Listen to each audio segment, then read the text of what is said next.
All right, guys, so I've had a bunch of requests for tests on ballistics gel, and lucky for you, we're fulfilling that request today.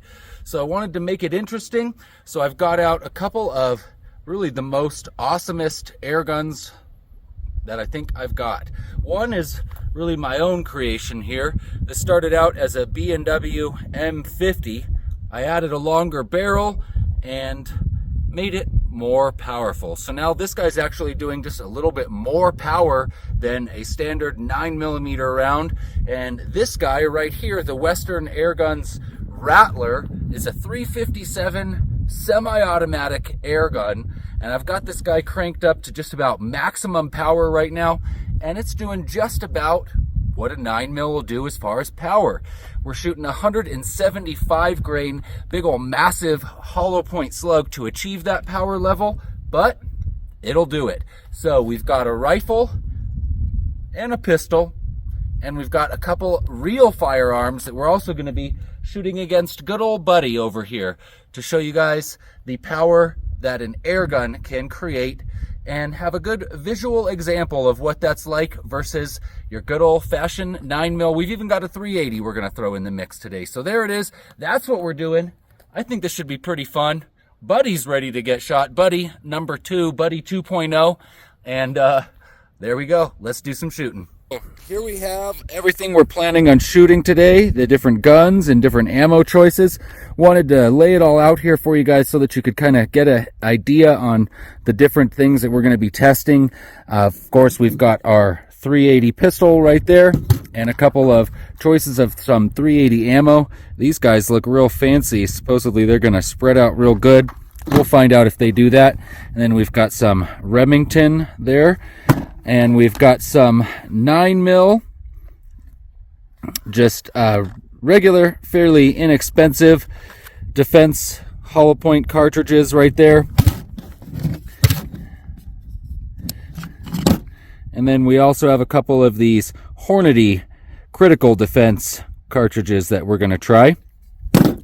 So as far as the air guns go, we've got this beast right here that I created out of an M50, modified it with a longer barrel so that I could achieve the same power or maybe even just a little bit more than a 9mm. Shooting some of these Benjamin slugs. These are massive. These things are 350 grains. And then we're also going to be using some of these Airgun tactical hollow points right here. These guys are 196 grain hollow points we're also going to be shooting. And then we have the Western Airguns Rattler right here. And we are going to be trying this guy out. This is a 357. And I've got this guy cranked up to max power. And this is doing just about the same amount of power as a 9mm would be when we're using these big ol' massive slugs right here. 175 grain hollow point slugs that we're going to be shooting. And then last up today, we will shoot it with the 5.56 pistol right here. We'll test it with some of these standard 5.56. And then we've also got some of the spicy green tips we're going to be testing out of that one there. So that's the lineup. Let's go ahead and take a look at the target. So we've got Buddy number 2 over here, and he is ready to be shot, aren't you? I don't know. That looked like kind of an unsure sort of an answer there, Buddy. Anyways, we've actually already shot Buddy 2 times.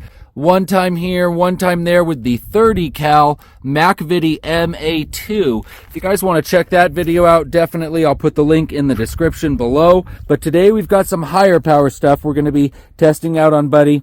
And kind of, as I mentioned there in the intro, the point of today's video is really to see, air guns with equal foot poundage to a 9mm handgun. What do they look like in some ballistics gel? I mean, it's really as simple as that. So let's get to shooting, right? Here we go. All right, here we go with the 380.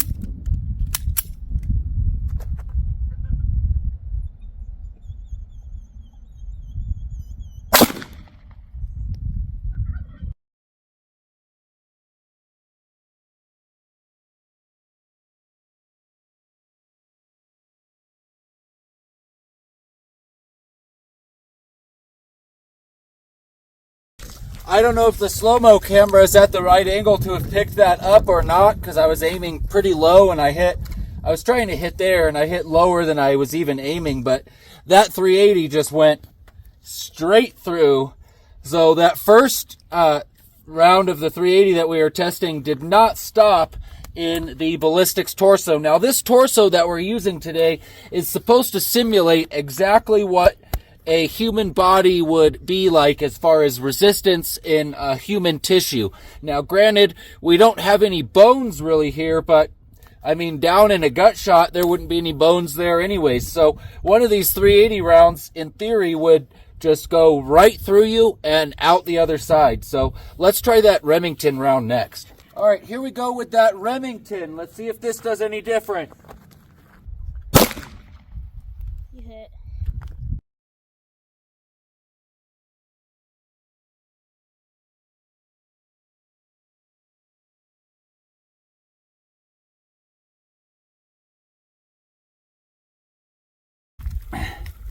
Both rounds with the 380 all the way through, even with the 380, just all the way through. Didn't expand enough to capture the round. So, I mean, I don't know. That to me is kind of disproving the viability of these defense ammunition. I mean, if they're not able to expand within that much, yeesh, right? Anyways, let's try some 9mm next. Hornady Critical Defense, first up out of the 9mm.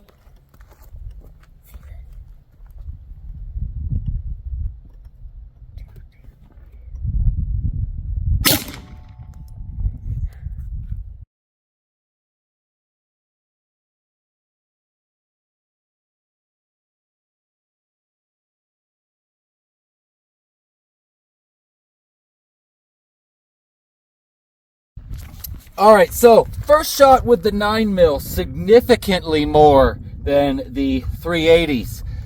You can just tell right away just by looking at the ballistics dummy there that was a lot more.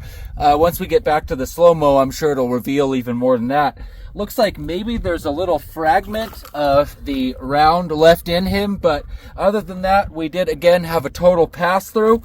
Come around back here and you can see that it passed through with enough energy to, I mean, cause some significant damage to the chair Buddy is sitting in here. So next up we've got a ammo hollow point. Let's see if this does the same. I anticipate that it'll do more or less the same thing that Hornady Critical Defense did. Let's check it out. Here we go, second shot of the 9mm.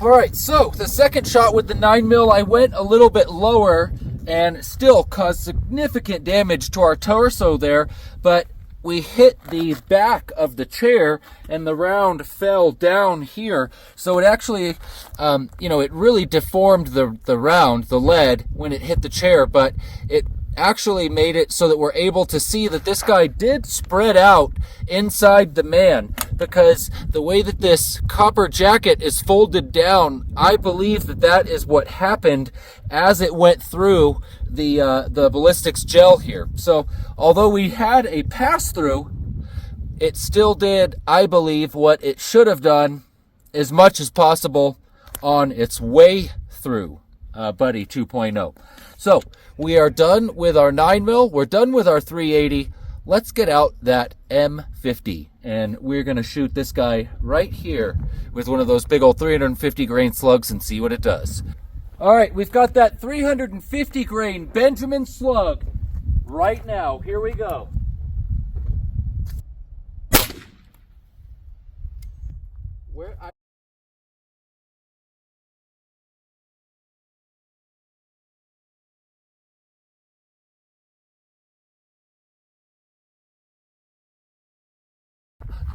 Wow, so that's pretty weird.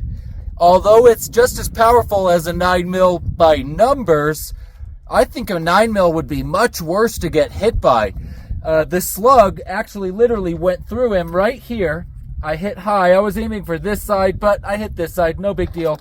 But it went through like a huge chunk of the ballistics gel. It went through, it bounced off of the railroad ties back there, and I saw it come back and land in the dirt over here, and picked it up, recovered it right there. There's the slug right there. So not really much deformation. I mean, even after going all the way through the man and hitting the railroad tie. Let's see if it's any different with one of those hollow points. I'm curious. Let's do that next. All right, so we've got one of those hollow points loaded up now. Let's see if that does any different than that big ol' 350 grain flat nose did.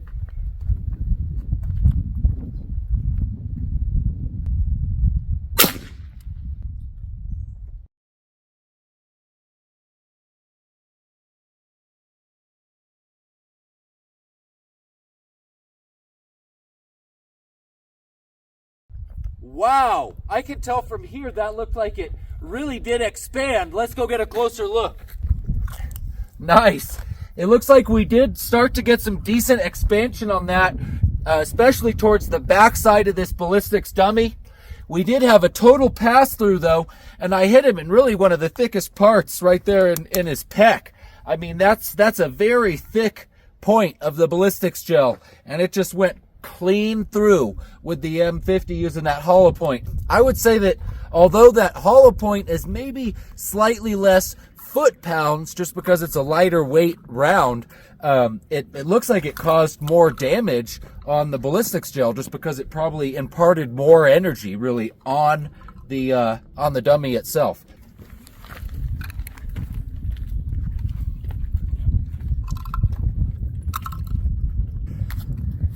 First up, out of the Rattler, we're going to be using some of these NSA 110 grain slugs right here, just like that. So that's what we've got going on first. Rattler's up next. Let's see how it does.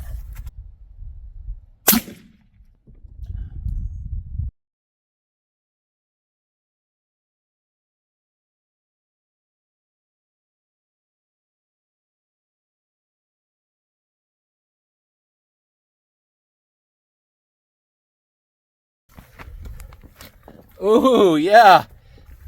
It hit the chair right here.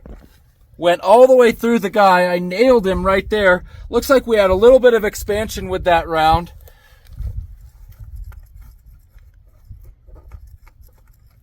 I don't feel it in the backing of the chair. We did have a good impact on Buddy 2.0 here, and it's going to be interesting to see what that slow motion footage looks like. But up next, we've got the 175 grain hollow point. And I am curious to see. That's going to be moving a little bit slower. I don't know if it's going to stop in Buddy here and actually just expand, mushroom out, and stop in him or not. But let's see. I'm going to aim for a nice thick spot, like right about there. And we're going to do it. Let's do it right now.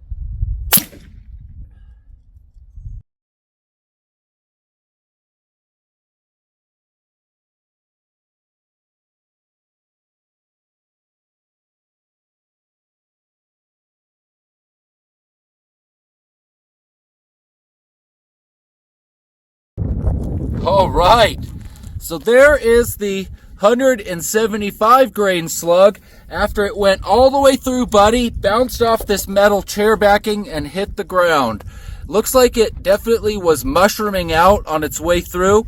I've shot these into 18-inch gel blocks, and they went a little bit farther in than the thickness of Buddy here, so I was kind of expecting a pass-through, but definitely by the point that they were stopping, they were mushrooming out very significantly. So I know that those hollow points are doing their job, and that thing looked like it really imparted a significant amount of energy, just judging by that wound channel right there. I mean, it's got a lot of just, yeah, on the inside. So I bet that slow motion looked pretty awesome. Before the sun sets, we've got one more, and that's the 5.56. So let's do that real quick before we run out of daylight. Here we go. Here we go for the 5.56. Standard round first, and then we'll do a green tip.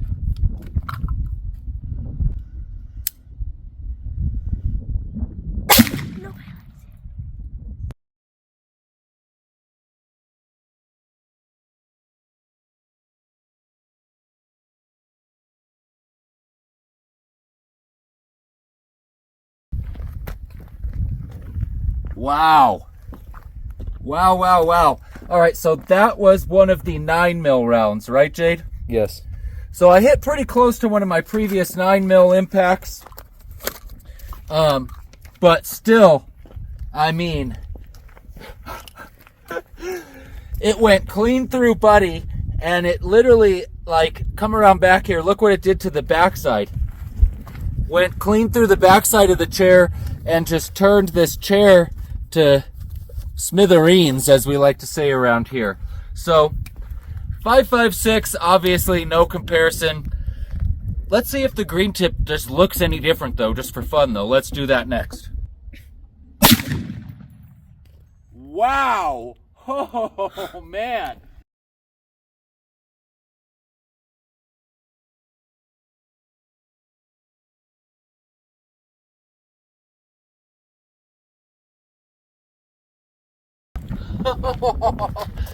Oh, man. It blew up the chair so hard on the back that it actually pressed some of the chair into the backside of Buddy 2.0 right there. That's impressive. Wow. Dang, that right there. Goodness Lord. I think that, aside from some of the other videos that I've done recently that show the downside of using air guns for personal defense, I think that, our results on our ballistics torso here also sort of clearly reveal the downsides, or the upsides, the apparent upsides to regular firearms. I mean, now when we come back down to the 9mm versus the couple of air guns that we shot today, going back to that slow motion, I'm thinking that the 9mm definitely still looks like a more significant hit. That's just my personal opinion, guys. Start leaving me some comments down below. Let me know what you think about these results that we saw here today. If you thought this video was lame, leave me some comments. And if you want to hang out with me some more, check out the other couple of videos up on screen right now. Another couple of fun ones for you guys. Or if you want to help support the channel, as I say always, check out my sponsors, Tacticon Armament, Viridian Optics, all the good guys. Links will be in the description below, and I'll see you guys next time.